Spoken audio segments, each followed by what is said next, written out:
Ya está aquí el Padre José de Jesús Aguilar Valdés, la voz amable de la radio. La voz amable de la radio. Esto es En tu Camino, en tu Camino, en tu Camino. Hábito es la conducta o comportamiento que repetimos de manera constante hasta que solemos realizarla de un modo automático. Los hábitos pueden ser buenos o malos, es decir, virtudes o vicios. Pero ¿saben cómo podemos dejar de repetir estos últimos que tanto nos afectan? Tenemos las respuestas para esta pregunta en el nuevo curso del Padre José. ¿Cómo vencer nuestros vicios? Pongamos mucha atención a esta tercera sesión y aprendamos cómo vencer nuestros vicios.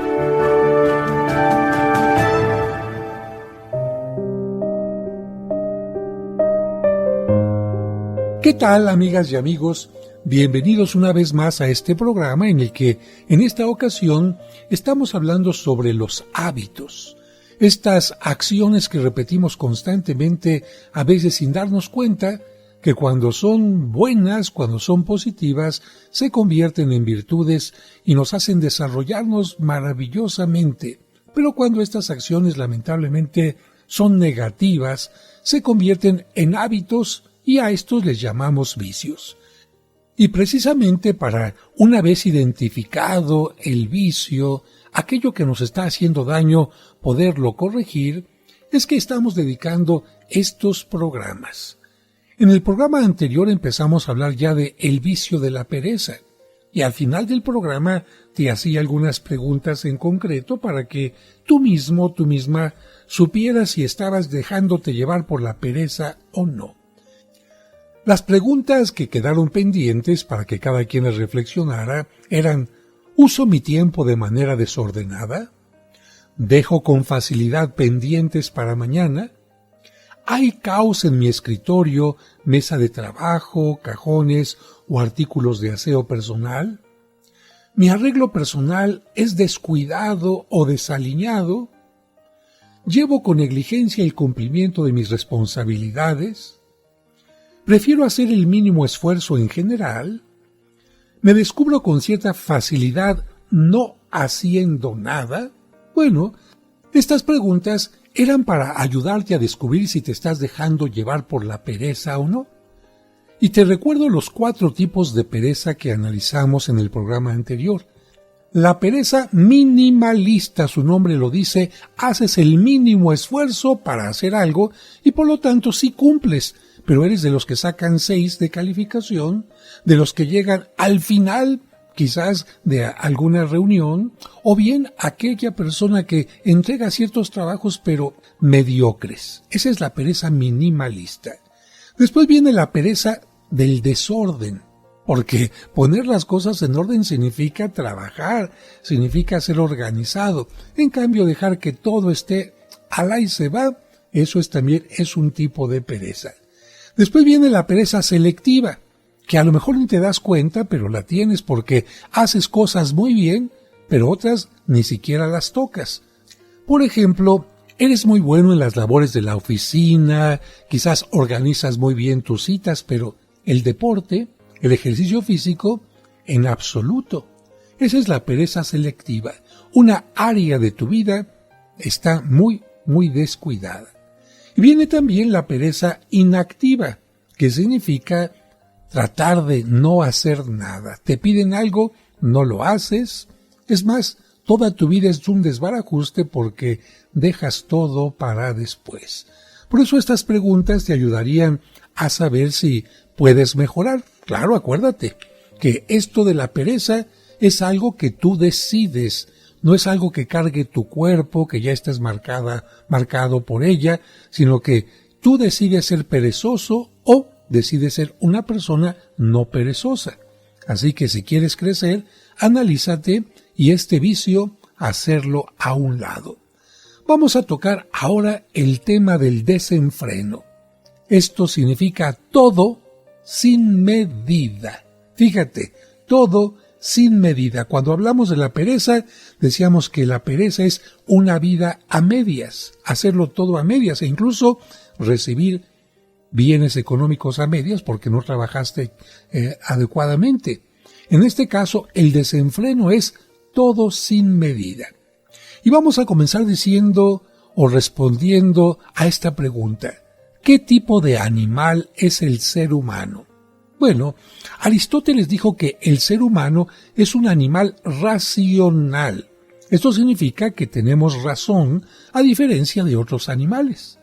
Esta antigua definición que nos llega desde Grecia ayuda a entender por qué la mercadotecnia y la publicidad dirigen tantos mensajes e incitaciones a cierto sector innegable de nuestra personalidad. El verdadero cliente potencial es el animal que llevamos dentro. No podrás negar que tenemos sin duda muchos vínculos con el universo material y en particular con el reino animal.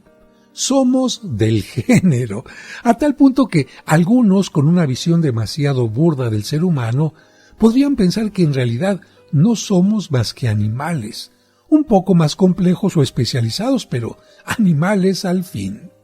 La verdad es que somos esencialmente diferentes. Y la diferencia estriba no solo en que poseemos un alma espiritual que no tienen los animales, sino también un cuerpo esencialmente diferente, un cuerpo humano. De hecho, más que poseer un cuerpo, somos corpóreos. Más que instintos, tenemos tendencias, y nuestra sensibilidad y percepción, aunque se basan en nuestro cuerpo, no dejan de ser en cierto modo espirituales. Ahora bien, nuestro cuerpo tiene necesidades fisiológicas, es decir, propias de su funcionamiento, que se expresan en forma de necesidad o, para que lo entiendas mejor, de apetitos corporales, como por ejemplo la sed es una necesidad, un apetito, el hambre es una necesidad, un apetito, el frío, ¿por qué? Porque el frío te dice tienes la necesidad de cubrirte, el sueño, tienes la necesidad o el apetito de descansar, etc. Todos estos apetitos expresan necesidades específicas de nuestro cuerpo para mantenernos sanos.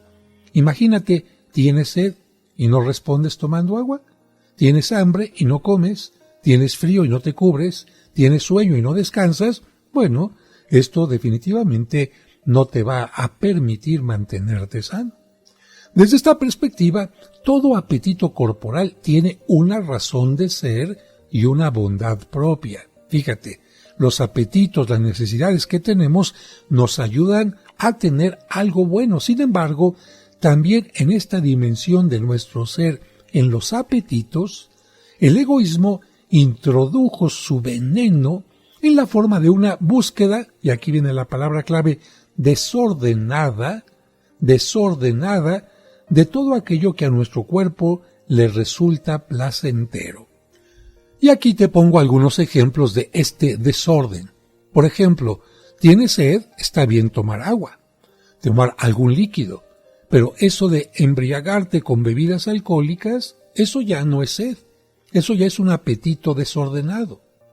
Tienes hambre, eso es una cosa, pero empezar a tener un apetito desordenado de comida chatarra, o comer de más, o comer de menos, porque también eso es un desorden, esto es algo que te va a hacer mal. El frío, bueno, aquí también hablamos de lo mismo, un apetito desordenado. ¿Cómo, padre? ¿Cómo va a estar mal cubrirme? ¿Qué es cubrirme de más? No, pero preocuparte más que por cubrirte a la marca, que sea una piel. Eso es un apetito desordenado. Tú necesitas cubrirte del frío, no necesitas usar marcas. O bien el sueño. Qué bueno que descanses, pero hay gente que ya descansó y sigue tumbada en la cama tocando el tema de la pereza. Entonces, un apetito desordenado es algo que, en lugar de ayudarte, te va a hacer daño. En la antigüedad los griegos distinguían entre lo apolíneo, fíjate, apolíneo, y lo dionisíaco, en referencia a dos dioses que eran opuestos. Acuérdate que los griegos pensaban que existían muchos dioses. Lo apolíneo era para referirse al dios Apolo, y lo dionisíaco era para referirse al dios Dionisio o Baco. era el mismo. Dionisio o Baco era el mismo dios. ¿Qué caracterizaba a cada uno de estos dioses griegos? Bueno, Apolo era el dios del orden, de la moderación, del equilibrio. Por lo tanto, decir que alguien se dejaba llevar por lo apolíneo significaba ordenado, moderado, equilibrado. En cambio, Dionisio, Baco, imagínate este dios del vino, pues ya te imaginarás, ¿no? Era el dios del desenfreno, del borbotón espontáneo e impetuoso, de una fuerza instintiva que los griegos llamaban ibris. Y claro, no estaban equivocados. Todos conocemos la terrible potencia de esa ibris que anida en las oscuras salas de nuestro cuerpo y que en ocasiones nos hace sentir enclenques, incapaces de refrenar este espíritu, este ímpetu de nuestros apetitos. ¿Quién gobierna en ti? ¿Apolo o Baco? Bueno, claro, de acuerdo a la mentalidad griega. Regresamos enseguida.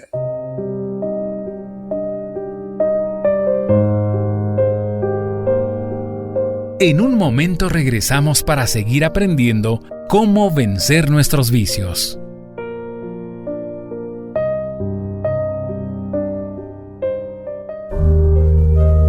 Como un servicio para ti que por enfermedad o causas ajenas a tu voluntad no te permiten asistir a la misa dominical en tu comunidad, Grupo Fórmula transmite para ti la Santa Misa todos los domingos a las 2 de la tarde por 1470 AM.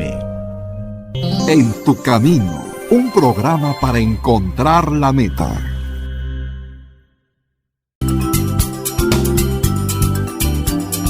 Estás escuchando En tu camino. En tu camino. Con el Padre José de Jesús Aguilar Valdés, la voz amable de la radio. Sigamos escuchando el curso Cómo vencer nuestros vicios.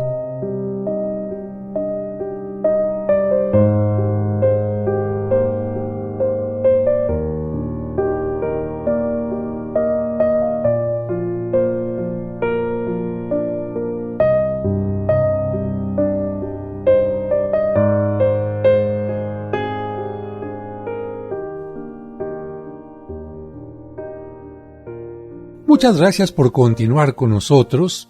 Estábamos hablando de cómo la mitología griega, el pensamiento griego, sigue presente hasta nuestros días, incluso por palabras, por comparaciones como las de Apolo y Dionisio o Baco. Seguir a Apolo, según algunas personas, significa seguir el orden, lo correcto, incluso lo bello. En cambio, seguir a Baco, lo dionisiaco, es precisamente ser presa de los apetitos, pero en forma desordenada.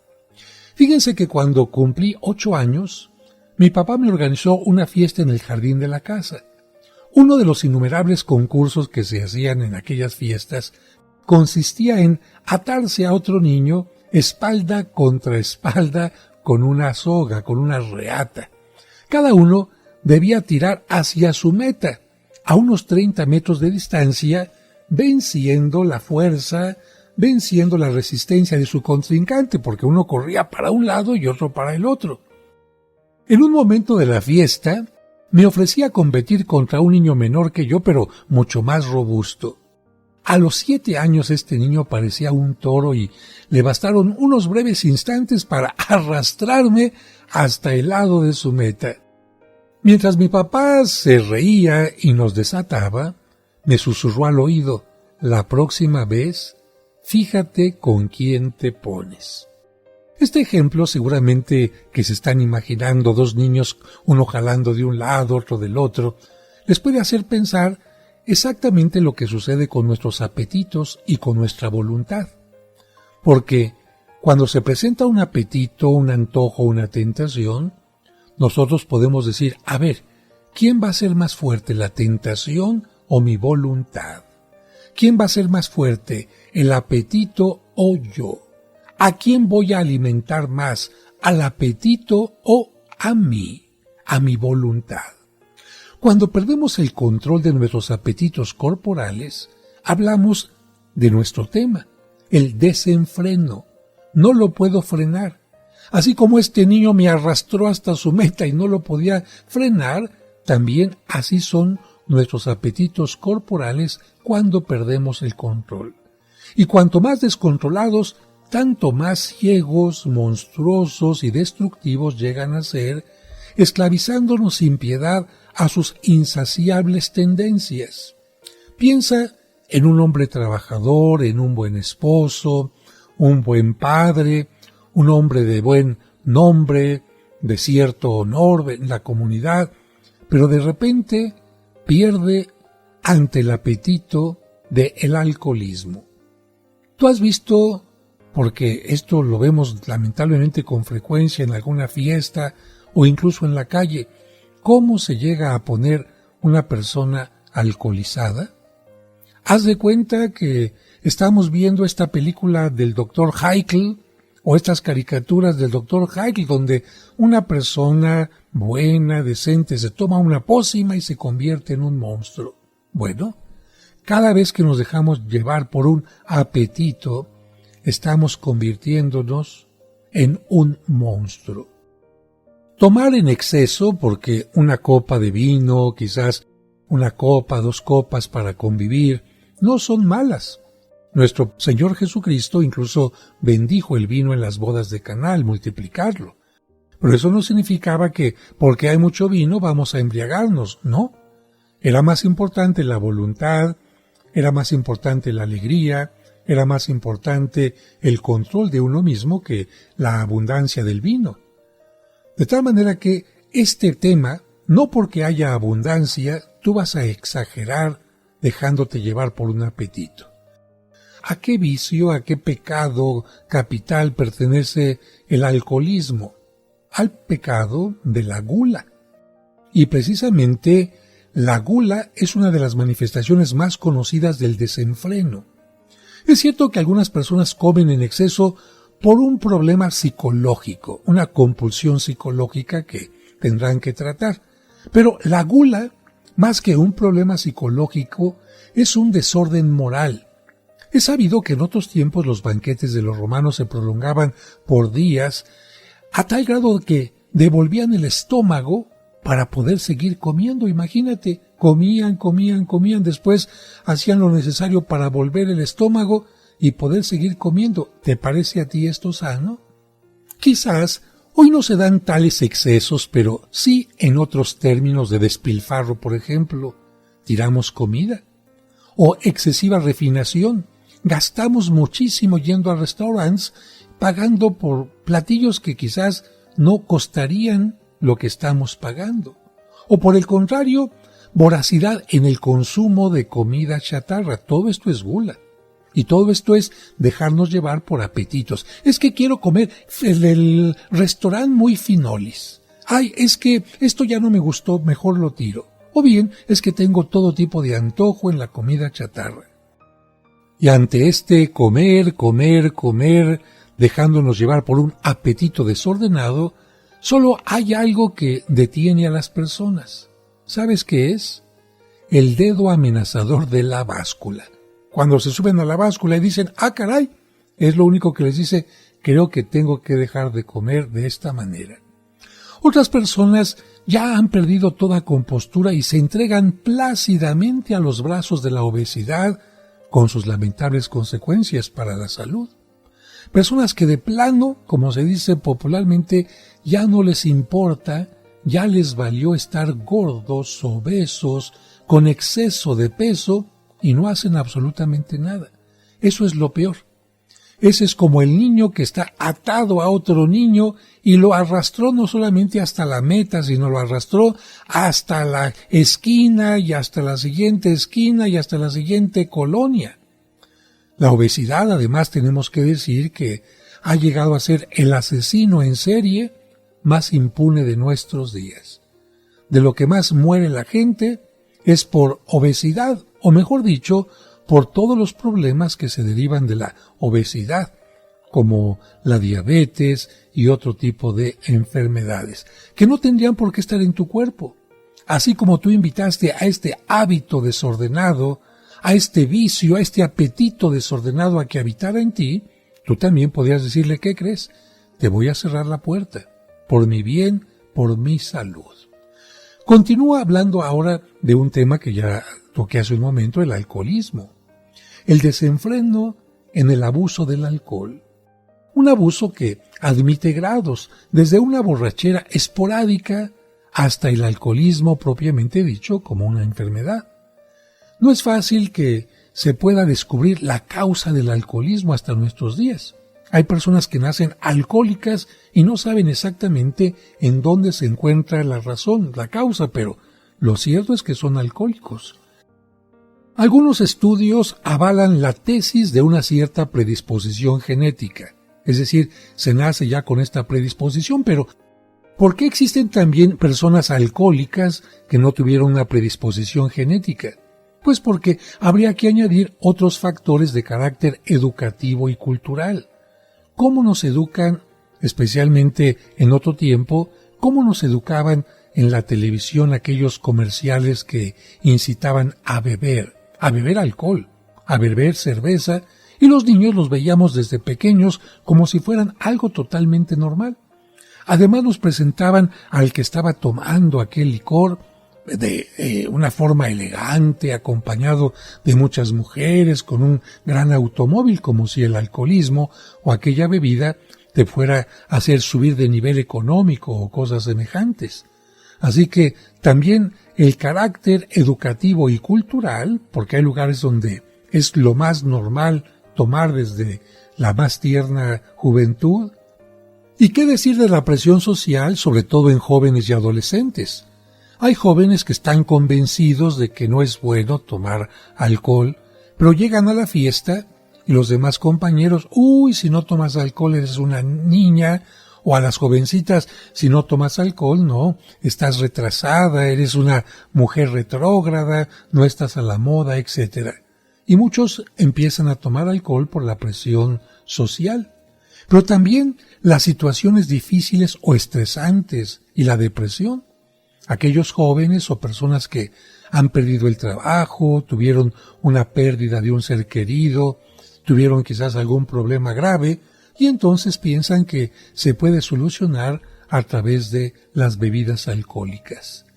A medida que se agrava la adicción al alcohol, pasa de la dependencia psicológica a la fisiológica. Fíjate, hay personas que no eran alcohólicas corporalmente hablando.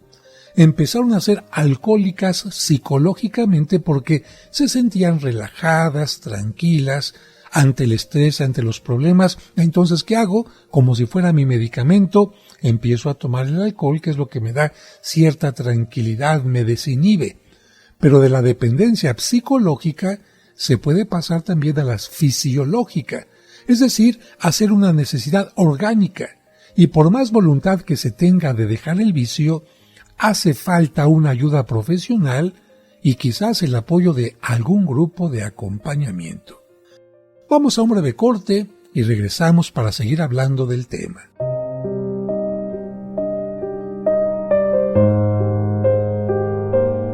En un momento regresamos para seguir aprendiendo cómo vencer nuestros vicios.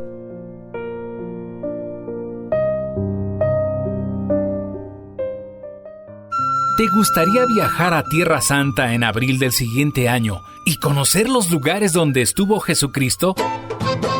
El Padre José te acompañará como guía espiritual en esta peregrinación inolvidable.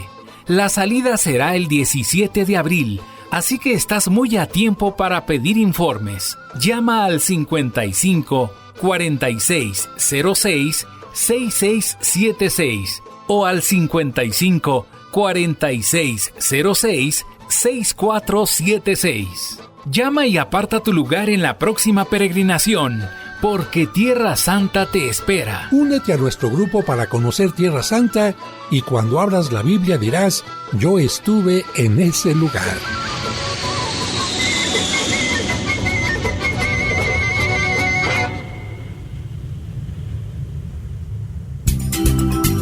En tu camino, con el Padre José de Jesús Aguilar Valdés, la voz amable de la radio. En tu camino, un programa para encontrar la meta.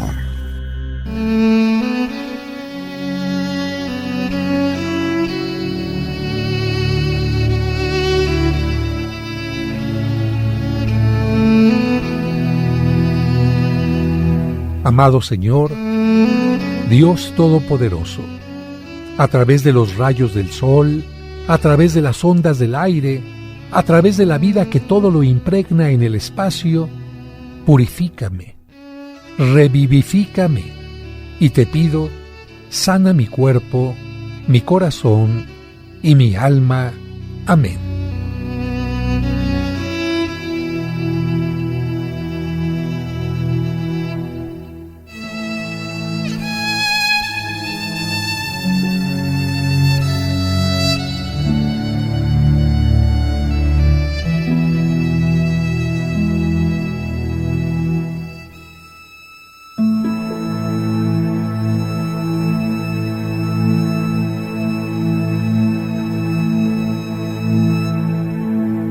Sigamos escuchando el curso Cómo vencer nuestros vicios.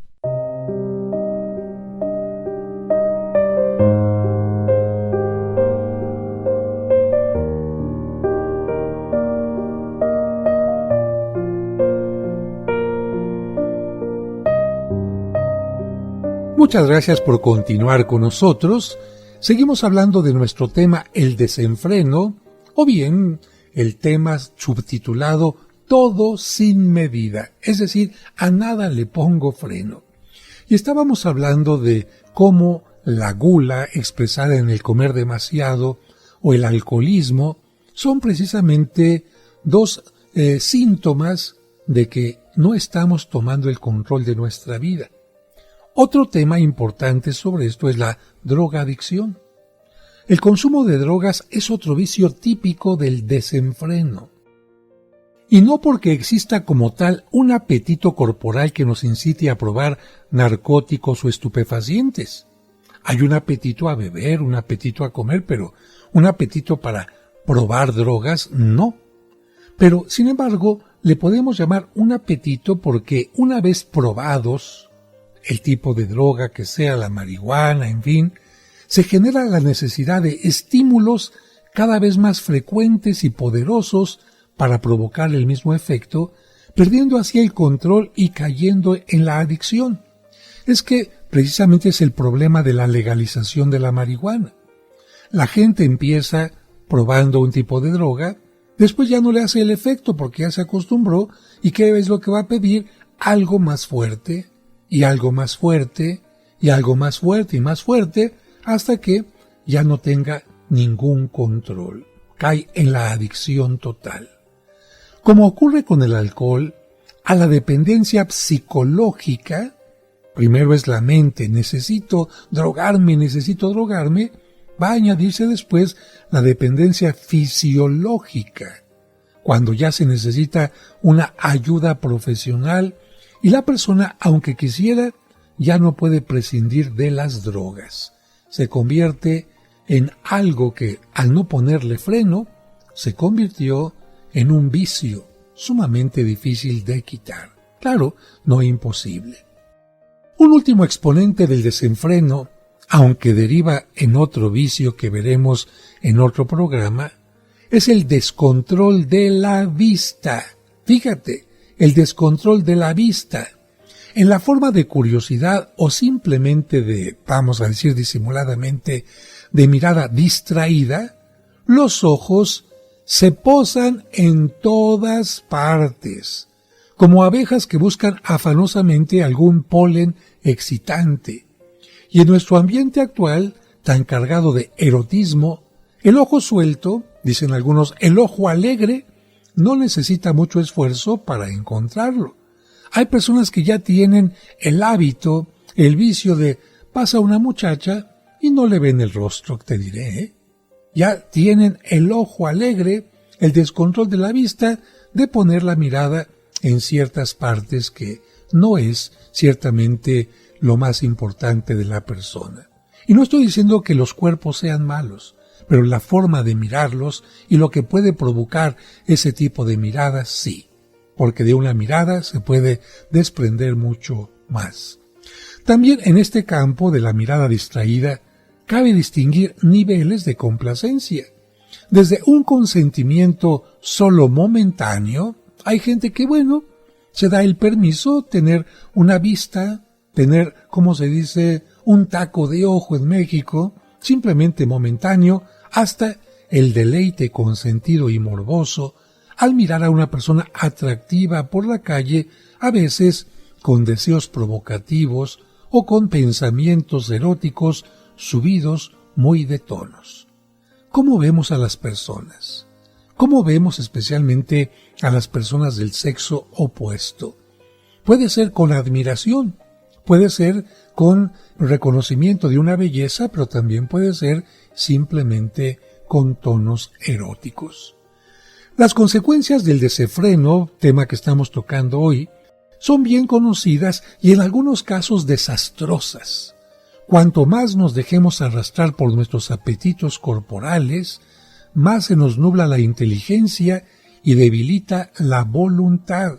Piensa en lo que hemos dicho: excesos en la comida, obesidad, excesos en el alcohol, riñas, pleitos, hasta asesinatos, accidentes, ojos sueltos, también problemas con quizás la pareja o con la pareja del otro, o rompimiento de relaciones que podían ser muy positivas. En el caso de la droga, familias deshechas y, por supuesto, al drogarse se alimenta toda una red de narcotráfico en el que hay tantas muertes, tantos migrantes asesinados y tanto problema de armas. Pero los daños se van a ir extendiendo cada vez más y más y más.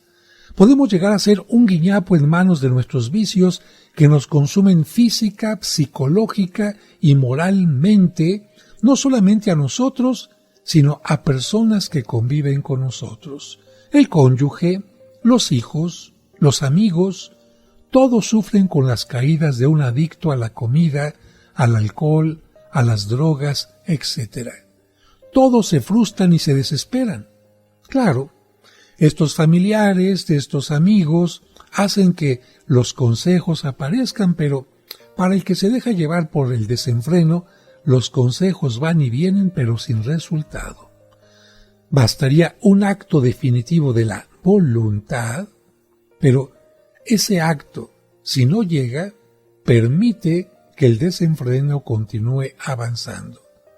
Las secuelas del desenfreno muestran una vez más que nuestro peor enemigo es el que llevamos dentro, Y viene ahora el momento de cuestionarnos y preguntarnos: ¿desenfrenado yo? ¿Desenfrenada yo? Sé honesto, honesta y responde a estas preguntas. ¿Voy por la vida como una gran antena parabólica, atento a captar toda sensación que deleite mis sentidos? ¿Me dejo vencer por la gula, que es exceso o falta de alimento? ¿Soy melindroso para comer? ¿Consumo ciertos alimentos sabiendo que me van a hacer daño? ¿Alguna vez he perdido el control al beber alcohol? ¿Lo consumo en exceso? ¿He probado drogas? ¿Tiendo a las miradas distraídas? ¿Me gana la curiosidad de ver lo que puede ser inconveniente? Ustedes tendrán las respuestas y sabrán si le ponen control o no a este tema. Y vamos con el siguiente: la lujuria. Como subtítulo, esclavos del eros. Nuestra atmósfera mediática, es decir, todos los medios de comunicación, ha alcanzado altos niveles de contaminación erótica. La televisión, el cine, los medios impresos y el Internet han puesto al servicio de la carne recursos y tecnologías sin precedentes. Navegar libremente por el ciberespacio en Internet es casi equivalente a callejear por la zona roja de una ciudad. Y quienes gustan de andar a pie se encuentran a la vuelta de la esquina con espectáculos en vivo cargados de lascivia, centros de table dance, casas de cita y otros focos de provocación. Ahora bien, el bombardeo sexual no tendría un blanco si no hubiera en nosotros una inclinación desordenada hacia ese placer, que es la lujuria. La enorme industria, porque sí que es una industria, la industria del sexo, es y seguirá siendo un negocio rentable mientras esta pasión siga electrizando nuestros tejidos en cualquier edad y estrato social. Y todos somos clientes potenciales. Pero, ¿qué es y qué no es la lujuria? Miren, la búsqueda consciente y deliberada de la excitación sexual y su satisfacción egoísta es un acto de lujuria. Fíjate, la búsqueda consciente y deliberada de la excitación sexual y su satisfacción egoísta es un acto de lujuria. Obviamente, lo que nos sucede de forma involuntaria, como por ejemplo los sueños, no tiene ninguna connotación moral. Una imaginación no querida, una mirada inesperada o incluso una excitación física no buscada, sin importar su intensidad o duración, esto no tiene ninguna connotación moral. ¿Cuántas formas reviste la lujuria? ¿Qué les parece si esto lo hablamos al regreso del corte? No le cambien. En un momento regresamos para seguir aprendiendo cómo vencer nuestros vicios. Y recuerda que tú nunca estás sola o solo porque, de una u otra manera, Dios siempre se hace presente en tu camino. Camino, un programa para encontrar la meta. Sigamos escuchando el curso Cómo vencer nuestros vicios. Muchas gracias por continuar con nosotros y seguimos hablando de la lujuria o esclavos del eros. Formas de la lujuria. La lujuria reviste muchas formas, desde procurar el placer sexual de manera solitaria, con la masturbación por ejemplo, hasta las relaciones sexuales antes o fuera del matrimonio. Una joven me preguntó en cierta ocasión ¿por qué es inmoral la satisfacción sexual fuera de este marco? Me decía, ¿no es acaso un apetito natural? ¿Qué tiene de malo satisfacerlo? Y yo solamente le dije, mira, es como si no tuvieras hambre y comes.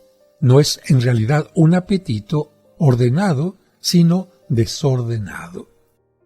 Ante este tema, no son pocos quienes argumentan que la masturbación es un recurso normal para dar cauce al impulso sexual. Sin embargo, no hace falta una aguda intuición para comprender que esta práctica contradice el sentido profundo de nuestra sexualidad. ¿Por qué? Porque no es la sexualidad la facultad por excelencia de nuestra entrega a otra persona. Somos sexuados porque somos seres relacionales, para relacionarnos. La búsqueda del placer sexual en solitario no solo contradice la esencia misma de la sexualidad, sino también la nuestra como personas que estamos hechos para, repito, relacionarnos. No es casualidad que el hábito de la masturbación, al igual que otras adicciones, provoque aislamiento, vacío, frustración e inseguridad, por más que se nos diga que nadie tiene por qué sentirse culpable. Pero, regresando con la pregunta de aquella joven que tenía novio y estaba considerando la posibilidad de iniciar una vida sexual activa con él, ella quería saber más bien por qué la moral cristiana no acepta las relaciones sexuales fuera del matrimonio cuando pueden ser la expresión de un amor auténtico y no de una calentura pasajera. Así decía ella, es que yo lo amo. Miren, su mirada era sincera y un tanto contrariada, por lo que me puse entonces a reflexionar con ella y a decirle, mira, es tan valioso y bello el don de la propia intimidad que requiere un contexto de relación a su nivel. Este contexto de valioso, bello, profundo intimidad es el matrimonio, cuyo compromiso total y perpetuo, fíjate, compromiso total y perpetuo ofrece el nivel de relación requerido por un acto de tanto valor. Es decir, una relación íntima no es cualquier cosa. Una relación íntima implica todo lo que te estoy diciendo. Fuera del matrimonio, no existe ninguna relación personal de amistad o noviazgo, por intensa que sea, que ofrezca un marco adecuado para la relación sexual. De hecho, si se dan cuenta, normalmente establecemos ciertos límites en el contacto físico con otras personas, dependiendo del tipo de relación. A un desconocido, bien podemos darle un cortés buenos días, pero no solemos darle un abrazo. A una persona conocida tal vez la saludamos ya de mano. A un buen amigo, en cambio, le damos un efusivo abrazo y, según las culturas, hasta un beso en la mejilla.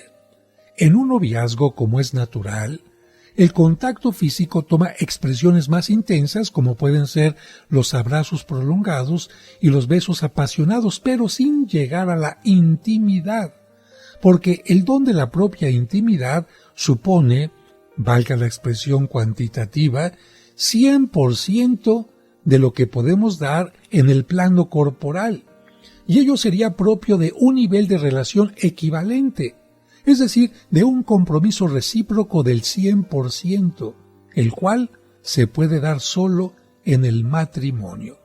¿Cómo le vas a dar el 100% a una persona que va a ser pasajera en tu vida? Esto es totalmente inválido, incomprensible. Un punto al respecto en este tema.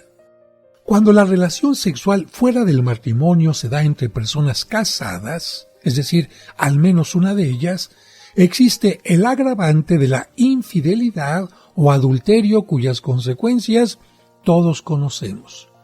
En estos casos todos sufren. El cónyuge infiel por la pena y la vergüenza de haber caído. El cónyuge víctima, quien ha sido engañado por el dolor de haber sido precisamente engañado o engañada, y no digamos los hijos que sufren por doble cuenta al cargar el dolor por el papá o la mamá infiel, y el papá y la mamá que han sufrido la infidelidad. Y aunque se llegue a dar el perdón, que es siempre lo mejor, qué difícil es recuperar la confianza. Otra forma de lujuria es la pornografía. Hoy resulta casi imposible no ver imágenes eróticas en carteleras, espectaculares, películas, programas televisivos, incluso en horario para niños, periódicos y revistas. La pornografía es una industria que cada vez crece exponencialmente y se filtra como la humedad en nuestras casas, oficinas y espacios de descanso. El grado de consumo varía desde el que anda con el ojo suelto, como ya hemos dicho, viendo todo lo que se le presenta, hasta quien paga para ver o quien ya presenta señales de cierta adicción. Los estudios más recientes confirman que la pornografía puede tener efectos adictivos no solo psicológicos, sino, fíjense bien, también fisiológicos, dados los cambios neurobioquímicos que produce en el cerebro. La adicción a la pornografía suele provocar el descuido habitual de las propias responsabilidades y de la comunicación con los demás, aislándonos en una especie de enclaustramiento sexual.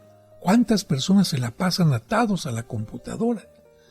Yo no puedo olvidar a un compañero de la universidad que sufría amargamente por haberse dejado enredar en este vicio.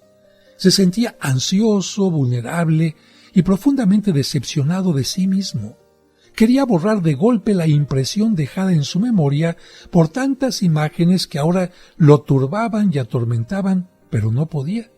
La pornografía le estaba pasando la factura.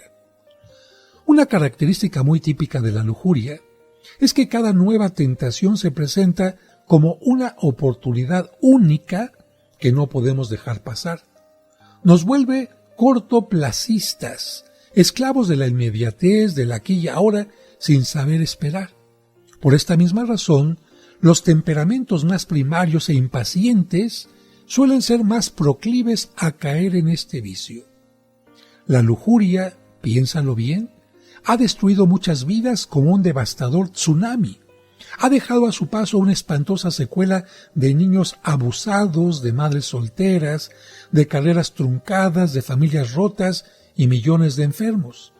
De todas partes se alza el clamor social contra tales males, pero sorprende constatar cómo no se alzan las voces con igual vehemencia contra el despliegue de permisividad y erotismo que son su causa más frecuente. No lo dudemos. Mientras las sociedades sigan erotizadas y la lujuria campea a sus anchas por el mundo, seguirán habiendo abusos, infidelidades y muchas lágrimas. Y ahora yo te pregunto a ti, ¿lujurioso yo? Bueno, responde a estas preguntas. ¿Ando con el ojo suelto viendo todos los estímulos eróticos que se presentan?